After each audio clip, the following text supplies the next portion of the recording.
Greetings and well met. This is a shout out video to Peterbiltknifeguy. Last week he did a video on what 3 knives would you take with you if you had to vacate from your house rapidly. And the 3 knives that he chose were a pocket knife, a medium fixed blade, and a large fixed blade.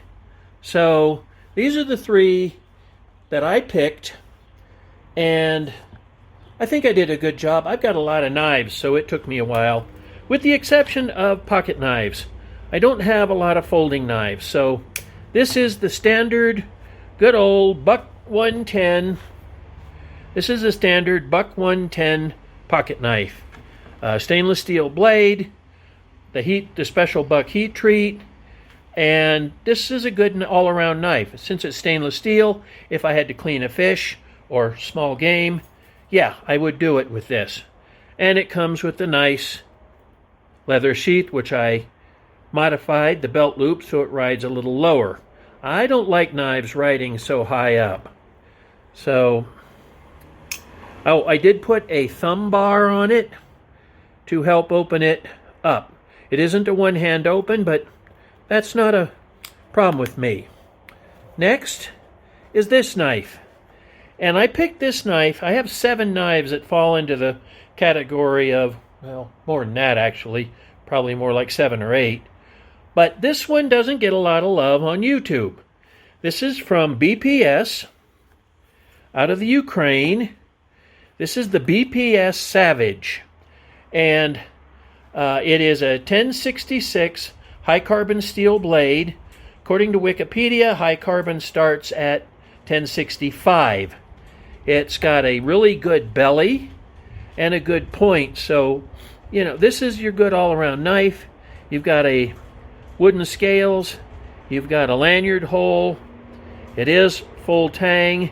And I have blued the blade using Birchwood Casey Permablue. So, just to try and keep the rust down, because it is only 1066 high carbon steel. Now, a lot of people buy the Adventurer, the BPS Adventurer, but I wanted the Savage once I saw it. And I think it's cost me less than $40. So, it's a great knife. I had to do a little work on the handle scales, but nothing I couldn't handle. And it comes with a great leather sheath with 2 different ways to carry it. You can fold the dangler down and put your belt through this loop, or put the dangler up and put it through that loop. I like danglers. Okay, next, the big knife. Oh, and this is a big boy indeed. This is my Jungle Black Kukri from Kukri House of Thamal out of Kathmandu, and I will put a link in the description. I have modified the sheath so I can carry it on a shoulder strap because this thing's heavy. But let's take a look at the blade itself. So there's the blade itself. Has a wonderful handle, and I put on some shrink fit tubing that is used on fishing poles so it's no longer slippery when wet.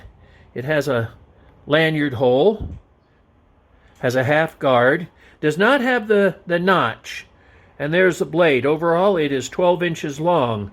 So if I have to process wood, chopping or splitting, this knife would do the trick because that's what it was made for. Look at how thick that is. And yes, that is how they are made. This is from 5160 high carbon spring steel, and they generally use leaf springs from Mercedes-Benz trucks or British Land Rovers. So yeah, this is a beast. I have blued the blade. It came with black paint on it, didn't like it. So again, I blued the blade with Birchwood Casey Super Blue. And I think I did a pretty good job. I may have to throw another coat on. I've used my Ken Onion Work Sharp to put a very nice 20-degree edge on it. So, also, if I had to defend myself with a knife, I think this would do the trick. So let's put it back in the sheath. So there's my big knife, my medium-sized knife, and my pocket knife. So those are the three I would carry, and it took me a while to figure it out. Anyways, that's it for now, and we'll talk to you later.